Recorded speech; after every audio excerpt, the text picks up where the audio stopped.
Welcome to the Growth Project. This is Dr. Milt Lowder, joined today with Dr. Gabby Caviedes. You've been a wonderful addition to our podcast, to the Growth Project, to our practice. We appreciate your insight and energy. Get some good feedback on the podcast, even from my kids. Like, hey, Dad, I kind of like the new girl. And so glad to have you on board. Excited about today's conversation. Before we get too far into specific topics, just to remind our listeners, and if you're new, the Growth Project is a podcast produced by AMPLOS. We are a performance psychology practice headquartered in Greenville, South Carolina.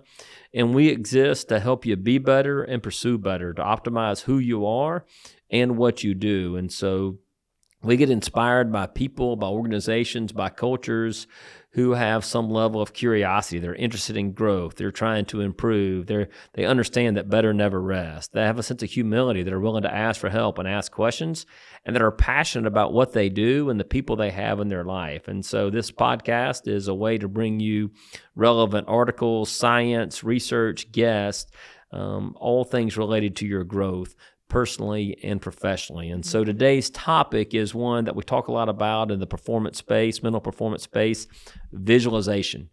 And it's maybe one that is sometimes misunderstood. Yeah. And sometimes kind of understanding what the benefits are and are not. So when we talk about visualization, Gabby, what kind of comes to your mind? Yeah, it's, I think a lot of times, like you said, it gets mistaken for daydreaming or just, escapism of creating images in your mind to get away from your stress. But really what we're talking about when we talk about visualization is it's a process of deliberate mental rehearsal where you are envisioning yourself in a certain performance situation or domain to prepare yourself for it, both mentally and physically. Yeah, and it's one of those mental skills. Obviously, we're in the field of mental performance skills, improving the mindset and skill set of those people we work with. And I think visualization is like some of the other skills we teach. You got to practice it. You got to put in the work, and it's hard to see the benefit. Mm-hmm. Sometimes a physical preparation, just like mental health, it's hard to see the disability. You can see a physical disability. It's much more evident than sometimes our mental health challenges. Well, just like the physical preparation, you can see the benefits. You can see if you're getting stronger. You can see the skill execution. You can see sometimes the talent on display. But visualization is one that it's hard to tell if it's really working. Yeah. I've related back to meditation as well. And typically what I see is when my clients struggle with meditating, they also struggle with visualizing. And it's one of those skills where people think, oh, either you have it or you don't. Yes. You can either do it or you can't. But it, like you said, it can be developed and trained. And so there's so many examples of great performers and putting this into practice and seeing it in their mind. Now, I will throw out one huge caveat just to make sure. The positive thoughts and imagery we're talking about discussing do not guarantee positive results.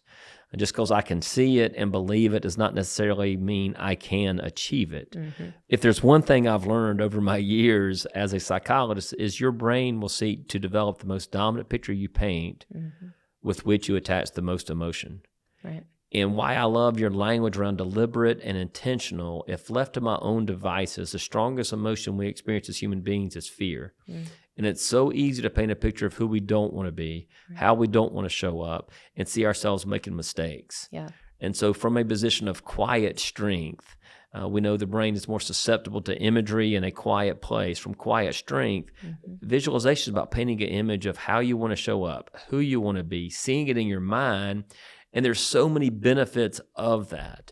But I just want to make sure that just because you see it and dream it doesn't necessarily mean you can't achieve it. Right. But this is setting your brain up for success and there's so many benefits of that. And so what's a good example maybe we can use as an athlete that has really mastered this, you think?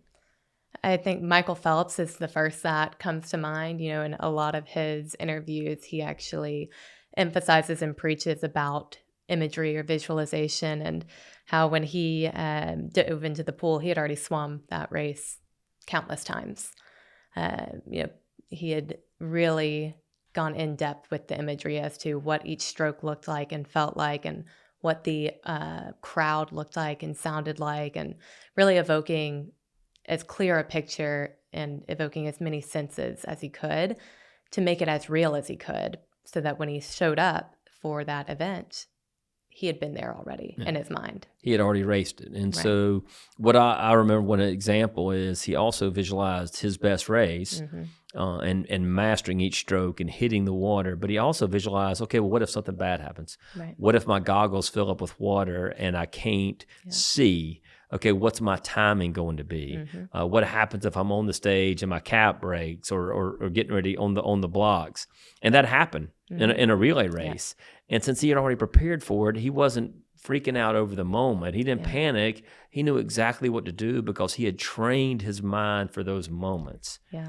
And I think that's where I think visualization is so effective to not only, I've always thought about visualization's primary benefits in two ways. One, to prepare you for future opportunities and to rewrite past experiences. Yeah. And so that visualization preparing you for failure or success, what if this happens?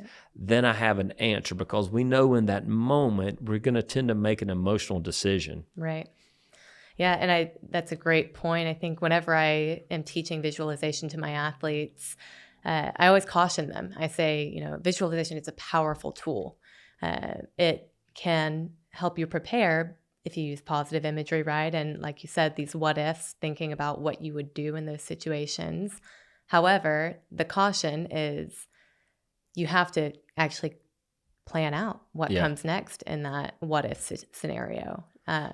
Getting caught up on, what if this goes wrong? What if that goes wrong? And just spiraling, that's not going to help with the imagery. So keeping the imagery positive, keeping the imagery where you feel like you're in control, I think it's a big piece of it that makes it the more effective. The key difference, I think, is asking those questions from a position of strength instead of a position of weakness. If I ask them from a position of weakness, and that creates anxiety, and then fear is just the most extreme form of anxiety. And that I start painting the picture of me making that mistake. If I am asking them from a position of strength, then I'm going to have an answer for that opportunity or that challenge or that adversity. Right. And it's so useful and so powerful in so many different ways. What's some of the science behind visualization? Why does it work? Well, I think the most fascinating to me is the neuroscience basis, where when you engage in mental imagery, you're actually activating the same neural pathways as physical practice. So while you may not be engaging in, physical practice, getting your muscles technically activated, the neural pathways that signal for those muscles to activate are still being fired. And that's a very powerful finding. There's a study that I always highlight here where they looked at athletes who had suffered ACL injuries, and they took them through the rehab process, had one group that just did standard rehab protocol, and then another group who did rehab protocol with mental imagery regularly. And the mental imagery was having them envision themselves at practice, running through the same drills that their teammates are doing day in and day out at practice. And what they found post-study was when they returned to play, the group that engaged in imagery had much less muscle loss and strength loss than the group that did not engage in imagery. Wow. Yeah. Yeah, the one study I remember was a study of pianists, and they were studying, and one group practiced, I think, for 2 or 3 weeks on the piano, and one group visually rehearsed the same, I'm not a musician, the same composition, whatever, visually rehearsed for 3 weeks. And when they performed in a group of judges, there was no distinguishable difference between the group who practiced on the piano and the groups that practiced in their minds. Wow. Now they had the same level of talent. Again, that's why I can visualize myself doing something all day, but if I don't have the talent or the skill set or haven't put the work, it's going to be a limit on the imagery. But I do believe the brain has a difficult time distinguishing between a real event and an intensely imagined event. Yes. And so that's why it's so powerful, but it also induces these psychological responses. That's how you see trauma over time. The brain's perceived threat or flashbacks and PTSD, the brain reacts in a certain way. So what are the psychological benefits and science behind visualization and mental imagery? Well, I think the first is self-efficacy. You're putting yourself in this created environment where you're now exposed to maybe the stressors that you might encounter, or different elements of your environment that could cause pre-performance anxiety. and you're forcing yourself to become comfortable in that and more confident in that. And then, of course, you're envisioning yourself going through your performance, whether that be a sports performance or, a work-based performance. And now you feel more confident because you've seen yourself do it. And it just increases that belief in your abilities. Yeah. So when we know dealing with some type of phobia, that we teach a stress response, a positive stress response, and then we induce the phobia in the person's mind. Yeah. And in that visualization, we can teach them to calm themselves. And that's one of the most powerful things you can do to deal with specific phobia, whether it's flying or heights or other scenarios. And I think the other piece is self-efficacy. Bandura had his 4 ways, classic study on self-efficacy. Visualization has now been added as the 5th component of building self-efficacy is, I believe I have what it takes. Well, that's relationship to imagery. If you can see yourself, right, you instill that confidence and that belief that I believe I have what it takes. I believe I can get the job done. And that's positive self-talk, positive imagery continues to build that confidence. And on that, I find it fascinating that what I've seen as well is I've had an athlete who could not envision themselves performing this skill. They could not go through an imagery script of seeing themselves do it, but they could go through an imagery script of watching somebody else do it. Yeah.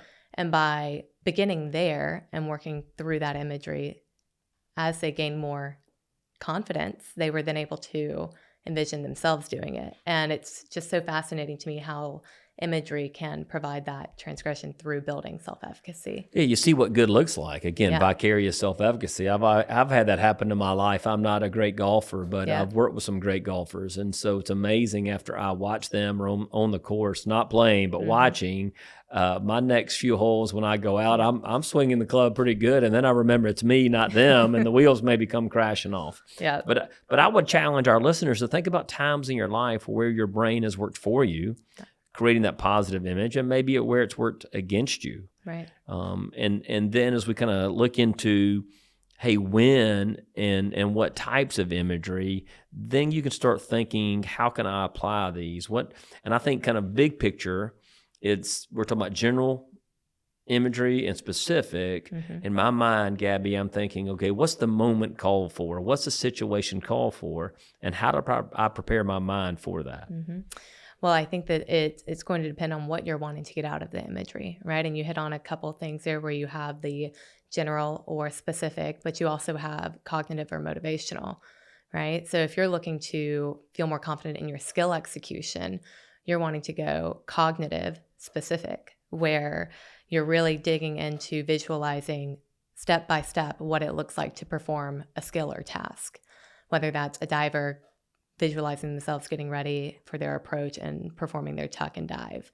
We call that mental reps on the side in football or in any sport. Getting your mental reps right? in. So if you're on the second string, right, you may not be running the first string. You may not get the first string physical rep, but you can always get a mental rep. Yeah. Which goes back to your athlete seeing somebody else doing it. I got to see it in my mind. I got to run the play in my mind. I have several examples of that, very specific of, hey, we get the play, we run in our mind, and then we're just free to be in the moment. And what's so cool about this is that, I've had athletes run through an imagery script of visualizing their skill that they're feeling nervous about. What you notice is that as they go through it, the emotions become evoked, and they can actually pinpoint what specific step in my routine or my performance is causing me anxiety. Where do I start to feel it? Right here. Okay, so this is where we need to focus our attention on development. So I think that that's another facet of this that can be used to if you're unsure about why you're feeling anxious, go through this and pinpoint when is it arising. Yeah, I love that idea. That just raising that level of awareness and getting them to take ownership and understanding of their game, of when they play their best, and what kind of prevents that. And so we got cognitive specific. What would be an example of a cognitive general? So cognitive general, this is where you're really focused on visualizing the strategies or the game tactics. So seeing more of like the broad picture. What are the plays you're running? What is our game plan? And visualizing that, which is, again, broader, but it's still very much so strategy oriented. Yeah, and so if I'm using this and I'm not an athlete, then cognitive specific may be in your job. Maybe a certain task, maybe a presentation, maybe you seeing yourself delivering that with confidence or having a courageous conversation with a partner. There's very specific ways you can kind of visualize that act. Overall, cognitive general is seeing yourself as you go about your day, Right. And how you want to show up and visualizing your level of focus, your level of engagement, your level of positivity, your attitude, your effort, your energy. That's how we apply these differently in different settings. So the motivational piece, let's talk about that. Yeah. So the motivational piece breaks down into 3 different aspects where you have motivational specific. This is where you're really focused on the outcomes, the goals, and visualizing what you want that outcome to be. So a tennis player, for example, could be visualizing themselves lifting up that championship trophy. And that's motivating because they're like, wow, I really want to get to that point.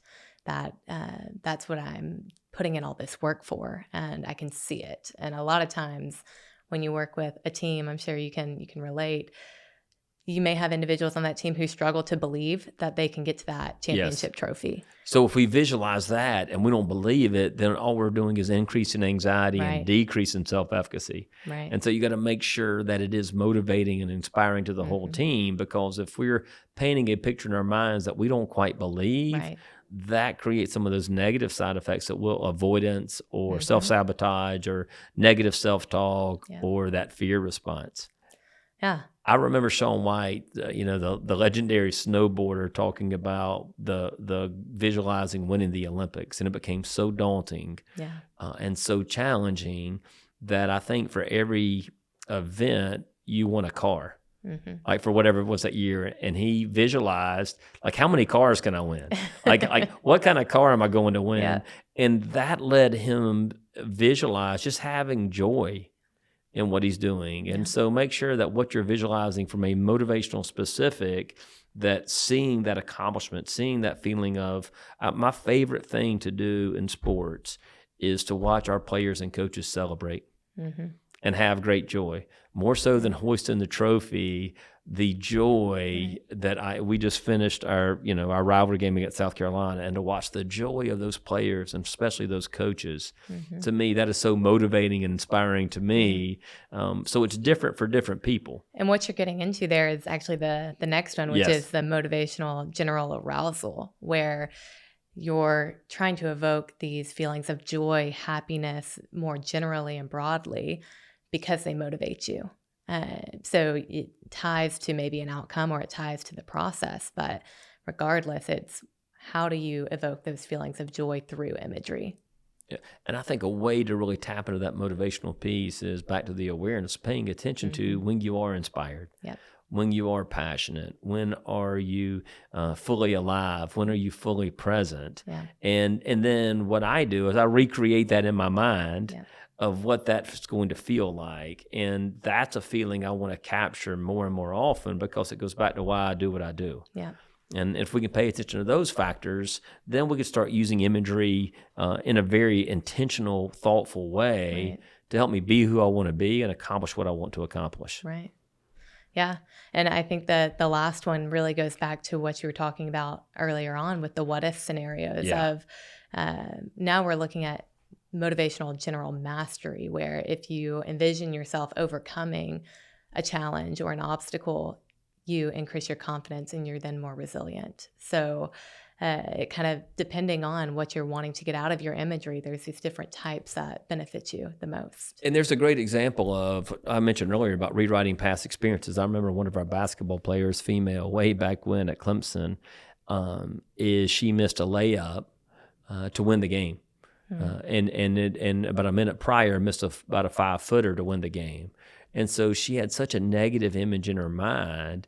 I was trying to help her rewrite it, but she couldn't believe that it was anything different. And so I actually got the film, and we watched the film. And what we discovered is the layup she missed, she had created a steal. It was highly contested over 2 people. She was going full speed and just rolled off the rim. The 5-footer she missed, again, highly contested, got the rebound. She was a guard underneath, had to shoot up over somebody. And she had forgotten the 2 great plays she made to keep Right. the game in contention. And so sometimes we can't see it in our mind. Sometimes we have to look at the film. Yeah. And so we can rewrite the positive experiences. Now, even in that case, if the film doesn't provide alter evidence, if sometimes the negative thoughts are true. You made a Right. mistake. You didn't win the game. You didn't make the shot. You didn't deliver the talk the way you wanted. Right. It's still seeing it in your mind. Jim Furyk, if you watch him play golf, I think he still does this. Whenever he hit a bad shot, he would stop and visualize. He would make another swing. Yep. And that's how imagery helps us rewrite those past experiences to prepare us for future opportunities with confidence. Yeah. Okay, so we talk about the science behind it. We talk about, hey, what are the uses of it? How do we do it? What are some steps to really make sure we just aren't dreaming? Right. To make sure we're visualizing with a purpose. What would you say the first step would be? Well, the first step is really creating the scene. And I think this is one of the most important steps, where you have to focus and create as much detail as possible. If we're visualizing the tennis courts, I don't want you to just say, okay, I'm at the tennis courts. I want you to know which tennis courts are you at? Who's with you? Who's around you? What color are the courts? What color are the lines?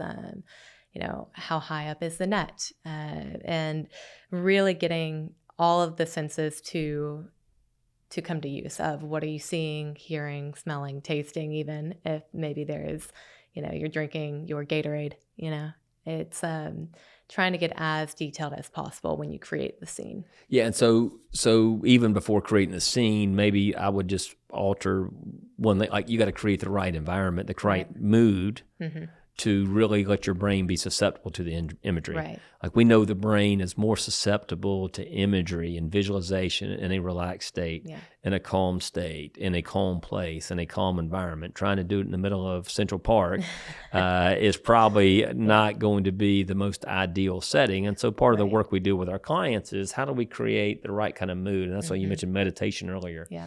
How do we learn in my playing free concept of relax? How do we quiet the mind and quiet the body so we can really see and tap into all those senses so we aren't stressed, which shuts down the learning centers of the brain, shuts down our ability to be creative.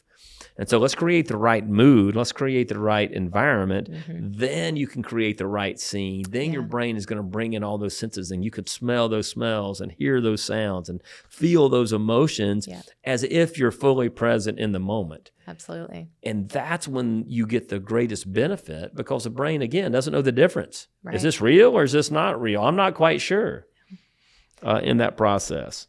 I think one thing that really helps too is, if possible, be in the environment that you're envisioning, right? Find it at a quiet time. Like you said, don't go to Central Park. But, if it is, again, going back to my tennis example, if you are trying to envision yourself on the courts, go to the courts when nobody's there, when it's quiet and peaceful, and try to engage in imagery then. Phelps would sit in the pool, if I remember, not in the pool, but from the, and this goes to perspective. That's some people struggle with it, first person or third person.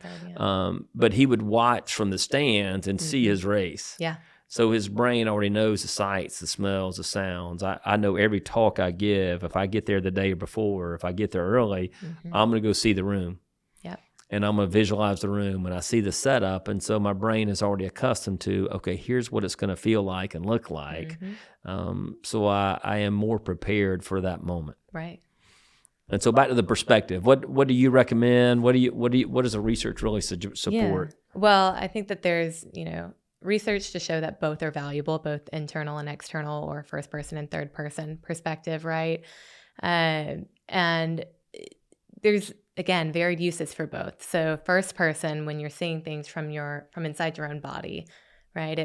The research has shown that it's most effective when you're trying to engage in that like cognitive specific, where you're trying to focus on skill execution. So you can feel the movement, the kinesthetic movement, as you're visualizing it. Now, third person, where you're watching yourself go through it, is, again, I've seen research where it's most effective when you're trying to handle those what ifs. So watching yourself see, okay, well, if this goes wrong, then here's what I can do. Different uses. And personally, what I see with my athletes is sometimes they're really good at one and not the other. Yeah. And so when you're trying to adopt the skill and learn the skill of imagery, use what you're best at. 100%. That's exactly. Don't force it. Yeah, don't right. force So it. if your brain kind of naturally wants to see it a certain way, just see it a certain way. Right. Because I think we can get so caught up in maybe doing it the right way or seeing it from a different lens that we lose the benefit because we're stressed about how to do it. Right. And so I love if your brain kind of sees yourself, and I do like the skill acquisition, if you're seeing yourself performing a certain task from that internal lens, but if you have to see it as you're an audience member, that's okay as well. The research supports you're still going to get a benefit from the imagery. How often should I practice this? So one of the key aspects of effective imagery is that the timing of your imagery script is that it is in line with the amount of time that it typically takes to go through it in real life. So if you're swimming a lap in the pool, the timing of your imagery when you're visualizing it should be the same as that.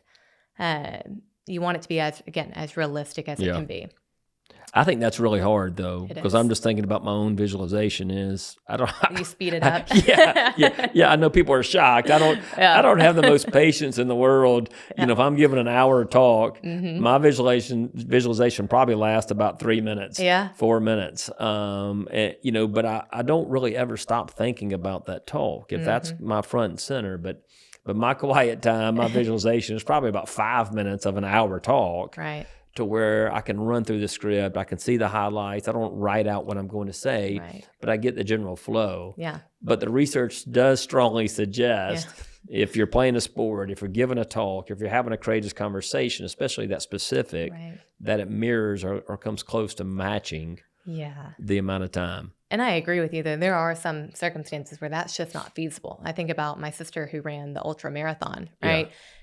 Imagery for her leading up to that race, I know, played a role, but she did not sit down for, I think it ended up taking her a day and a half to run 100 miles. She didn't sit down for a day and a half and go through imagery, right? So for an example like that, and even my talk, the time allotted, the cognitive specific is, hey, how does she want to run the first mile, and how does she want to run the 100th mile, and how does she stay focused on her form? Back to the general of the self-efficacy and the mastery and the motivation of what it's going to feel like to finish. Right. And what's it going to feel like when she really struggles? And how does she put that one foot in front of the other that maybe it can't last a day and a half, but 10 to 15 minutes of quiet visualization imagery really strengthens her resolve, her confidence in those moments. Exactly. Yeah. Okay, awesome. So where do we struggle with this? Why it seems easy? Yeah. It seems so easy. It does. But it's really difficult. What are some common mistakes where people kind of struggle with this? I think where I see people struggle the most is they just feel like they can't focus in enough. They can't create the image. And I think that comes down to maybe a lack of attentional focus on what to create. And this is where, I've mentioned imagery scripts a couple times. And that's really this process of going through and writing out exactly what you want to picture in your mind. So getting very intentional with the image that you're going to be creating. Yeah, and let's, this is so important because if I have to rely on my mind and 1,000 thoughts coming through my mind a day, it's hard to capture those. But if I have that script and I write down, hey, how do I want this to go? How do I want to show up? How do I time and sequence my activation for the moment? And so, for our football team, if we show up 2 hours before the game is when we walked in the stadium, how do I sequence out those moments where I don't play the game before the game, but I'm activating my mind, activating my body, feeling that energy and emotion? I think that's so important to write it out, because if you have not mastered this, if you don't know how to do it, you're going to get lost in your thoughts. Absolutely. And I think it comes down to almost being read like a story, right? It's so much easier to create an image in your mind when you're listening to somebody tell you a story, right? Okay, yeah, I can visualize that. I can see it because of the details. And I've actually had some athletes who they need somebody to read the script to them in order to be able to see it. If they read it to themselves or just read through it and then try to close their eyes and visualize it, they can't. But if you tell them to sit there quietly, close your eyes, and I'm going to read the script to you, then they're able to do it. And again, it's being able to hone your attentional focus where it needs to be able to activate these pathways. Yeah, and so writing out the script, visual, like writing down how do I want it to go, what I want it to look like, and then what I want to feel like. I think sometimes we just visualize we don't add the emotions, we don't tap into all the senses, and so making sure as you're writing the script, and then as you're visualizing the script, see what it feels like, see what it looks like, and experience that emotion with that. We mentioned another problem earlier is, and so many young and old people do this, is just seeing the success. Yeah. And they aren't prepared for the adversity. And so how do I weave that in without damaging my confidence? What do I do there? What would you recommend? Well, the place to start is thinking about past performances. What are obstacles you've encountered in the past, and how did you overcome it in that moment? So you're beginning to create those what ifs, but they're not new what ifs. They're old ones that you feel a degree of confidence in overcoming already. And then you can start to think about, okay, well, let's say hypothetically, this goes wrong. Now let me think about the solution to that and start visualizing what that looks like in action. Yeah. Yeah, I get excited kind of thinking about this. Yeah. And then the other thing that I like, the only other thing we would add is sometimes people try to be so perfect, not only in their life, not only in their performance, not only in the role that they're playing, but even in the visualization. Yep. And they try to visualize perfection, which we know leads to procrastination and anxiety and performance anxiety. And so how do I allow for my humanity? Like, I want to see me at my best, but how do I allow myself some grace in the visualization? What does that look like? Keep going. I mean, when you are visualizing and you make a mistake in your visual imagery, keep playing it through. Don't stop and start over, because when you're in that moment in real life, you're not going to be able to stop and start over. Yeah. So play it out. Allow yourself to play it out. You know, if you're thinking in your mind, okay, you've got a play button, erase the pause button, you don't have it. You just have to keep moving. And keeping that mentality with the imagery, I think, is important, because like you said, we get into this aspect of trying to over control, and it slows us down. Yeah. What's that paradox of performance? Over control gets you out of control. Yeah. And the harder we try, sometimes the further away we get. And so I love this idea. So you've talked a lot about athletes. What are some other examples? How can people use this? You know, we talk at AMPLOS, we want to help you be better. I think there's very specific examples of what that looks like, and help you pursue better, whether that's sports, whether that's business, whatever that is in your life. What are some ways, give people some examples of how maybe they can use visualization? Yeah. Well, I mean, you've hit on the piece of preparing for a presentation, really envisioning yourself going through that presentation. I do it, just to kind of drive that home. Every talk I give, when I wake up early in the morning, and before I get out of the bed, I'll run through the deck in my mind. Yeah. And so I visualize the talking points. I visualize the audience, because my brain is very, very relaxed first thing in the morning. Yeah.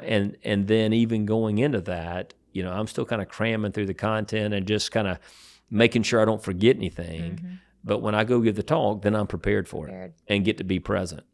Yeah. And so that's an example of, you can use that where you have to give a talk, where you have to have a tough conversation with an employee. That's where I was going next, is handling conflict, whether that's at work or in your personal life, or a challenging conversation with your kids, right? It's being able to envision how you want that conversation to go, how you want to show up in that conversation, how you want to control your emotions during moments where you might get angry or frustrated. And visualizing that, I mean, that's a whole nother element that this is beneficial for.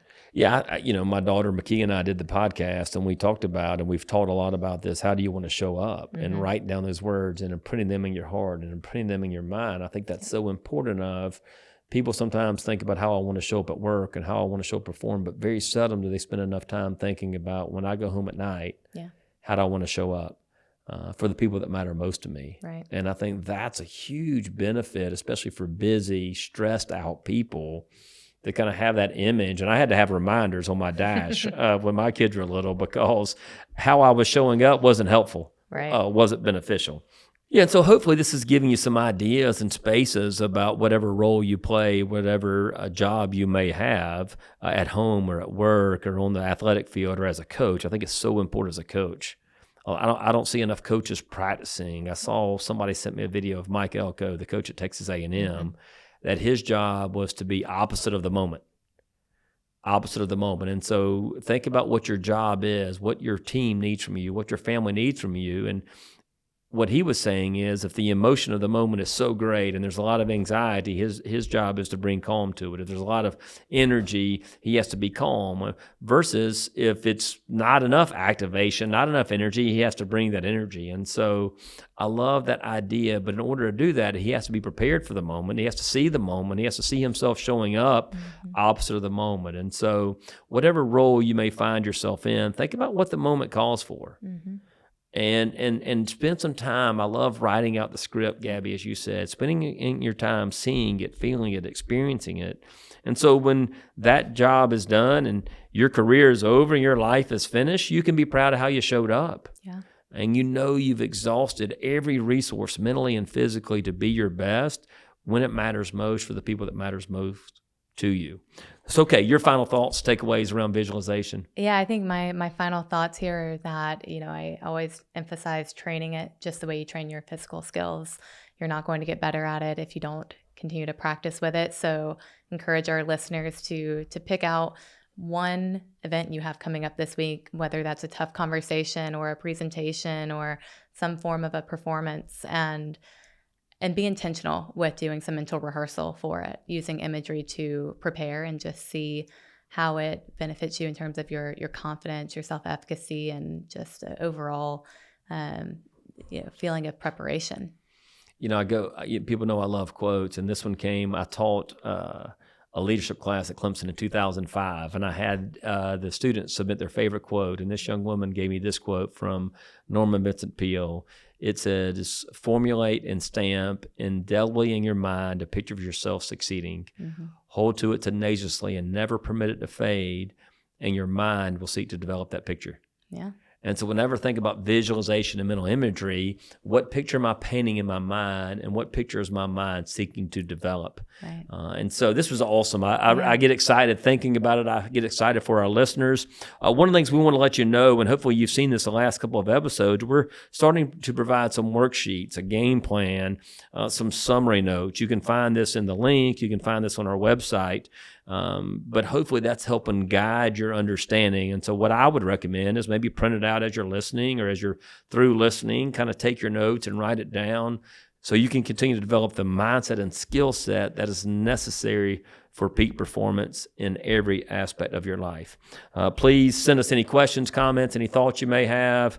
Please like us. I think that's right. Or subscribe. What am I asking for? Subscribe. Yeah. Would really appreciate you passing this information along. And as always, until we see you again, continue to pursue better and be better. Thanks. Thank you.